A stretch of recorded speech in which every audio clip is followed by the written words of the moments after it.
I am Mohammad Nadeem Ahmed and you are watching my YouTube channel Education Base। आज हम class 6 की exercise 9.2 का second part बना रहे हैं जो लीनियर इक्वेशंस पे मुश्तमिल है। तो इसका क्वेश्चन नंबर 2 है कि the price of A toy gun decrease by ₹7। Find the original price when the new price is ₹18। कि एक टॉय गन है जिसकी कीमत जो है ₹7 कम कर दी गई है, उसकी ओरिजिनल प्राइस फाइंड करनी है। अब उसकी जो प्राइस है ₹18 है। Find the original price when the new price is 18। ठीक है, लेट द प्राइस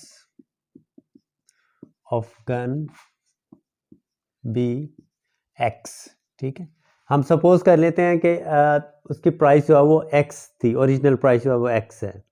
तो अब इसके मुताबिक इक्वेशन क्या बनती है? The price of A toy gun decrease by ₹7 in X minus 7। ₹7 उसकी कीमत कम हो गई और अब कितनी बन रही है? अब 18 है। ₹7 कम करने के बाद 18 है। अब 7 को दूसरी तरफ ले जाएं, x इज इक्वल टू 18। यहाँ पे -7 है, दूसरी तरफ जाके +7 हो जाएगा, +7। तो x इज इक्वल टू 25। ये इसका आंसर आ गया। अब क्वेश्चन नंबर 3 है, the sum of two numbers is 12। Find the numbers when the one number is twice the other number. दो नंबर्स हैं, उनका सम यानी उनको प्लस करने के बाद आंसर 12 आ रहा है। और दूसरी कंडीशन ये है कि एक नंबर दूसरे से ट्वाइस है यानी डबल है। तो यहाँ भी हम सपोज कर लेंगे let one number be x। अगर एक नंबर x है तो according to the second condition the one number is twice the other number, कि एक नंबर दूसरे नंबर का ट्वाइस है। या फिर दूसरा नंबर क्या होना चाहिए? Second number according to the condition second number will be 2x। अगर एक x है तो दूसरा चूंकि उसका ट्वाइस है यानी डबल है, तो दूसरा नंबर क्या होगा? 2x। अब पहली कंडीशन क्या थी? The sum of two numbers is 12, यानी इन दोनों को अगर हम प्लस कर दें, पहले नंबर और दूसरे नंबर को, तो आंसर 12 आना चाहिए। यानी x plus 2x is equal to 12। ये इक्वेशन बनती है। अब ये दोनों सेम वेरिएबल्स हैं, इनको ऐड कर सकते हैं। x plus 2x 3x। ठीक है, क्योंकि इसका कोफिशिएंट 1 है, इसका 2 है। 1 plus 2 3। 3x is equal to 12। अब 3 को दूसरी तरफ ले जाएं, x इज इक्वल टू 12। यहाँ पे ये इसके साथ मल्टीप्लाई हो रहा है तो यहाँ इससे डिवाइड होगा। ये आपको पिछली एक्सरसाइज में भी बताया था कि जब इक्वल के साइन के दूसरी तरफ जाते हैं तो अगर यहाँ मल्टीप्लाई हो रहा हो, दूसरी तरफ डिवाइड होता है। यहाँ डिवाइड हो रहा हो, उधर जाके मल्टीप्लाई होता है। यहाँ प्लस हो रहा हो तो उधर माइनस होता है। ठीक है, तो अब इसको जाके डिवाइड करेंगे उससे। 3 1 ज़ा 3, 4 3 ज़ा 12। तो इसका मतलब ये हुआ कि हमारे पास x जो है वो 4 आ रहा है। x का आंसर आया 4। x क्या था? हमारा पहला नंबर, कि एक नंबर जो वो x है।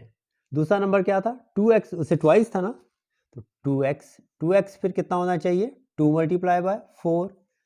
x की जगह हमने 4 पुट कर दिया, जो हमारी वैल्यू आई है। 2x is equal 2 into 4, it means 8। तो अब हमारे पास नंबर क्या आ गए? 4 एंड 8।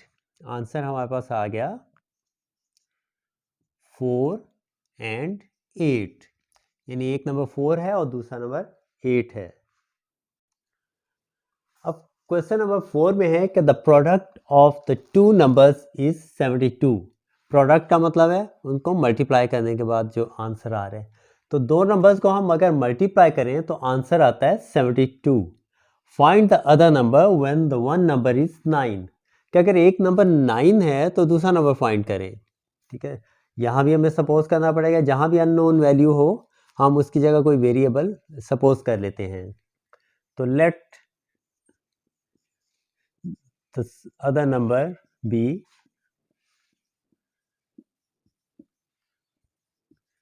x। तो एक नंबर 9 है, दूसरा x है, और पहली कंडीशन क्या थी? The product of the two numbers is 72, के दोनों नंबर्स को मल्टीप्लाई करें तो 72 आना चाहिए। इसका मतलब 9 को और x को हम मल्टीप्लाई करें 9x तो 72 आना चाहिए। अब 9 यहाँ मल्टीप्लाई हो रहा है तो दूसरी तरफ जाके डिवाइड होगा, x is equal to 72 over 9। इसको हम क्रॉस मल्टीप्लिकेशन भी कहते हैं, इक्वल के साइन की तरफ दूसरी तरफ जब जाए नंबर तो क्रॉस मल्टीप्लाई होता है। अब 9 कितने ज़्यादा 72 होता है, 9 8 सा 72, तो 9 1 ज़ा 9, 9 8 सा 72, तो x इज इक्वल टू 8, ये इसका आंसर आ गया। अब इसको चेक भी कर सकते हैं, 8 9 ज़ार क्या होता है, जो एक नंबर 9 था दूसरा 8, 8 9 ज़ा 72, इसका मतलब आंसर दुरुस्त है। अब क्वेश्चन नंबर 5 की तरफ चलते हैं। The difference of two numbers is 6, कि दो नंबरों को आपस में हम माइनस करें तो उसका डिफरेंस 6 आता है, आंसर 6 आएगा। Find the number when the one number is 1/4 of the other, के नंबर फाइंड करें जब एक नंबर दूसरे का 1/4 है। ठीक है, तो यहाँ भी हम सपोज कर लेंगे क्योंकि हमें नंबर नहीं पता, लेट द नंबर बी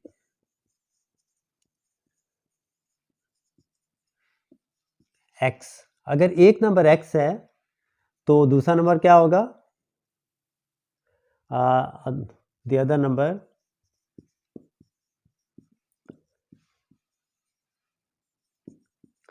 जो कंडीशन हमें बताई गई 1/4 है, यानी 1/4x। ठीक है, दूसरा नंबर 1/4x है, या x/4 है। ठीक है, अब इस कंडीशन के मुताबिक जब पहली कंडीशन को देखें, the difference of two numbers is 6, यानी दोनों नंबर्स को माइनस करें तो आंसर 6 आना चाहिए। अब बड़ा नंबर x है, ये 1/4 ज़ाहिर है उससे छोटा है, तो x में से 1/4x माइनस करें तो आंसर 6 आना चाहिए। ये हमारी इक्वेशन बन गई। अब इसको सॉल्व करना है। अब सबसे पहले तो इन दोनों का हमें एलसीएम लेना है, तभी ये एक दूसरे में से माइनस हो सकेंगे। अब यहाँ क्या है, x/1, जिसका कोई डिनोमिनेटर ना हो उसका डिनोमिनेटर क्या होता है, 1। ठीक है, 1 हम लिखते नहीं हैं, तो 1 और 4 का एलसीएम लें तो 4 आता है। अब एलसीएम जो है उसको दोनों फ्रैक्शन से बारी बारी मल्टीप्लाई किया जाता है। जब एलसीएम को x से मल्टीप्लाई किया तो ये आ गया 4x, नीचे एलसीएम 4 है, और 1/4 से जब हम मल्टीप्लाई करेंगे 1/4x से 4 को मल्टीप्लाई किया, 4 डिवाइडेड बाई 4 कैंसिल हो गया और यहाँ सिर्फ 1x रह गया, -1x इज इक्वल टू 6। ठीक है, दोबारा देख लें, इन दोनों का पहले एलसीएम लिया क्योंकि ये फ्रैक्शन इस तरह आपस में माइनस नहीं हो सकती, जब डिनोमिनेटर सेम हो तभी माइनस हो सकते हैं। तो इन दोनों का पहले एलसीएम लिया, एलसीएम इनका आएगा 4, क्योंकि इसका डिनोमिनेटर 1 है इसका 4 है, तो एलसीएम 4 आ गया। अब एलसीएम को दोनों फ्रैक्शन से बारी बारी मल्टीप्लाई किया जाता है। पहले 4 को x से मल्टीप्लाई किया, 4x आ गया, फिर 4 को 1/4x से मल्टीप्लाई किया, 4 से कैंसिल हो गया और हमारे पास 1x रह गया। अब 4x में से 1x माइनस करें तो बाकी 3x रह जाता है, इसका मतलब है 3x over 4 is equal to 6। अब इसको हम दूसरी तरफ ले जाते हैं, ये हमारे पास आ गया था 3x over 4 is equal to 6। 4 को दूसरी तरफ ले जाएं तो 4 उससे जाके मल्टीप्लाई हो जाएगा 3x, क्योंकि यहाँ डिवाइड हो रहा है, यहाँ डिवाइड हो रहा हो तो दूसरी तरफ जाके मल्टीप्लाई होता है, और अगर मल्टीप्लाई हो रहा दूसरी तरफ डिवाइड होता है। तो 4 को 6 से मल्टीप्लाई कर दिया तो हमारे पास आ गया 24, 3x इज इक्वल टू 24। अब 3 को भी दूसरी तरफ लेके जाना है क्योंकि हमें सिर्फ x की वैल्यू चाहिए। 3 को दूसरी तरफ ले जाएं, यहाँ मल्टीप्लाई हो रहा है वहाँ जाके डिवाइड होगा, 24 ओवर 3, 3 1 ज़ा 3, 8 3 ज़ा 24, तो x की वैल्यू हमारे पास आ गई 8। इसका मतलब है एक नंबर तो हमारे पास आ गया x जो है 8, हमने यही कहा था ना, let the one number be x। अब दूसरा नंबर फाइंड करना है। दूसरा नंबर क्या था, 1/4x, ये फाइंड करना है। ये दूसरा नंबर कैसे फाइंड होगा, आप x की जगह x की वैल्यू 8 पुट कर देंगे तो दूसरा नंबर हमारे पास आ जाएगा 1/4x। हम x की जगह इसकी वैल्यू यानी 8 पुट कर देते हैं, 4 1 ज़ा 4, 4 2 ज़ा 8, तो ये आ गया दूसरा नंबर 2। एक नंबर हमारे पास आ गया 8, सेकंड आ गया 2। इसको वेरीफाई भी कर सकते हैं, दोनों का आंसर क्या आना चाहिए 6। तो 8 में से अगर हम 2 माइनस करें तो क्या आता है 6, इसका मतलब हमारा आंसर दुरुस्त है। क्वेश्चन नंबर 6 है Sabina bought a pen and a book for ₹45. The book was 8 times more expensive than the pen. What are the prices of the book and the pen? तो यहाँ भी हम सपोज करेंगे let the price of pen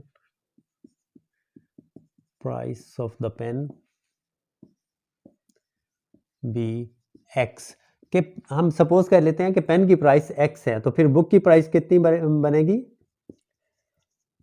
the price of the book इस condition के मुताबिक कि उसकी 8 टाइम्स ज़्यादा है ना, तो इस क्या हो जाएगा 8x।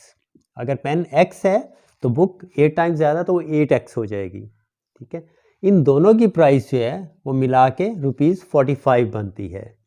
तो क्या बन गया x plus 8x is equal to 45। ठीक है, अब इन दोनों को प्लस कर लेंगे, x प्लस 8x कितना हो गया 9x इज इक्वल टू 45। 9 को दूसरी तरफ ले जाएं, उधर जाएगा तो ये 9 उससे डिवाइड हो जाएगा। x is equal to 45 over 9, 9 1 ज़ा 9, 9 5 ज़ा 45, तो x की प्राइस आ गई हमारे पास 5। अब ये तो आ गई पेन की प्राइस, क्योंकि पेन x था, तो बुक की प्राइस क्या है 8x। 8x क्या होगा 8 मल्टीप्लाई बाय x की वैल्यू यहाँ पे x की जगह लिखते हैं 5, तो बुक की प्राइस हो गई 8 5 ज़ा 40। ठीक है, पेन की प्राइस 5, बुक की प्राइस 45। इसको आप चेक भी कर सकते हैं, दोनों को प्लस करके क्या आना चाहिए 45, तो 40 प्लस 5 क्या होता है 45। इसका मतलब हमारा आंसर दुरुस्त है। Next is question number 7। Qasim opened his account book. He observed that the sum of 2 pages in front of him is 93. Find the page numbers in front of him.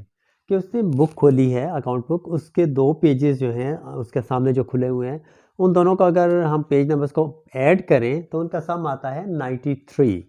अब page number क्या क्या होने चाहिए? ठीक है, हम suppose कर लेते हैं let the one page be x। अगर एक पेज x है तो अगला पेज क्या होगा? पेज तो तरतीब से होते हैं ना, यानी 1 2 3 4 5 इसी तरतीब से। अगर 2 पेज खुले हुए हैं बुक के, तो एक अगर फॉर एग्जांपल 50 है तो दूसरा 51 होता है।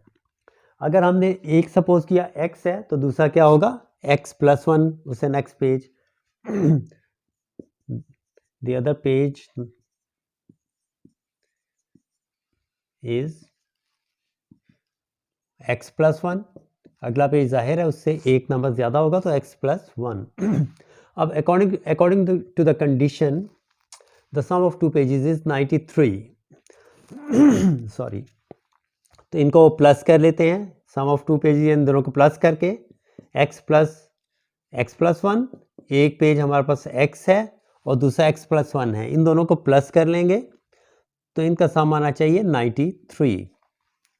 अब सेम वेरिएबल्स ऐड हो जाएंगे, x और x क्या हो गए x plus x 2x plus 1, और 1 को दूसरी तरफ ले जाएं, 2x is equal to 93 minus 1, तो यहाँ पे आ गया हमारे पास 2x इज इक्वल टू 92। अब 2 को भी दूसरी तरफ ले जाते हैं, जब 2 को दूसरी तरफ लेके जाएंगे तो ये यहाँ पे x से मल्टीप्लाई हो रहा है, यहाँ इससे जाके डिवाइड होगा, तो x is equal to 92 over 2। इनको डिवाइड कर दें आपस में, 2 1 ज़ा 2, 4 2 ज़ा 8, 1 कैरी 12, 6 2 ज़ा 12, तो ये आ गया 46। तो इसका मतलब है कि जो पहला पेज है वो तो आ गया number 46, x is equal to 46। Second page क्या होना चाहिए x प्लस 1, तो इसका मतलब सेकेंड पेज होगा 46 प्लस 1 दैट इज 47। तो एक पेज नंबर है 46, दूसरा 47। अब इन दोनों का अगर आप प्लस करें तो इनका सम आता है 93। इसका मतलब है कि हमारा आंसर ये भी दुरुस्त है। इस एक्सरसाइज का लास्ट क्वेश्चन थोड़ा सा कॉम्प्लेक्स है, नंबर 8 है Imran Farhat and Abdul Razzaq enhanced 69 runs in the score of Pakistan. If the score of Abdul Razak is double the score of Imran Farhat, find how many runs he required to complete his half century. कि इमरान फरहत और अब्दुल रज़ाक ने पाकिस्तान के लिए 69 run जो बढ़ाए। ये Pakistan team के दो अच्छे प्लेयर्स थे। तो अब ये बताएं कि अब्दुल रज़ाक को अपनी हाफ सेंचुरी कंप्लीट करने के लिए कितने स्कोर चाहिए। और ये भी कहा गया है कि अब्दुल रज़ाक के जो स्कोर हैं वो इमरान फरहत से डबल हैं। तो हम सपोज कर लेते हैं let the score of Imran Farhat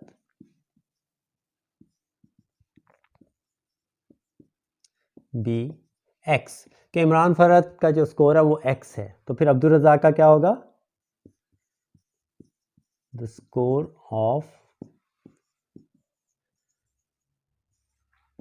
Abdul Razzaq ये क्या होना चाहिए, इससे डबल है ना, तो 2x।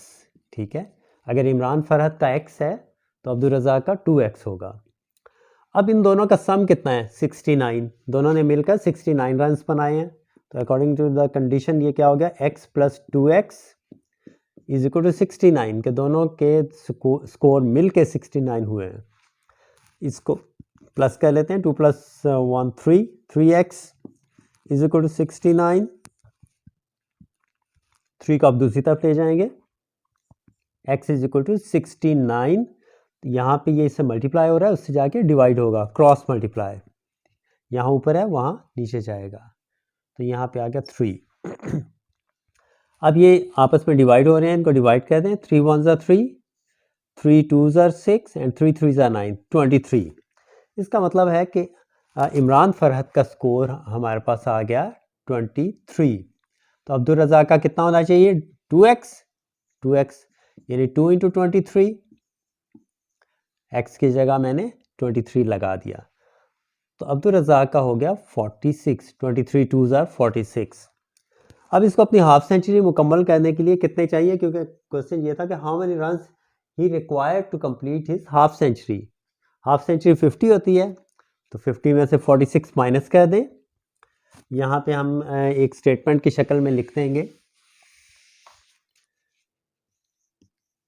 Abdul Razzaq needs runs to complete his half century, कि उसको हाफ सेंचुरी मुकम्मल करने के लिए स्कोर कितना चाहिए, that would be, half century 50 होती है, तो 50 में से उसका स्कोर जो आया था 46 वो माइनस कर दें, तो इसका मतलब है he requires 4 runs to complete his half century. ये हमारा आंसर आ जाएगा। ये थी हमारी आज की एक्सरसाइज। नेक्स्ट वीडियो में नेक्स्ट एक्सरसाइज के साथ मिलेंगे। Thank you very much.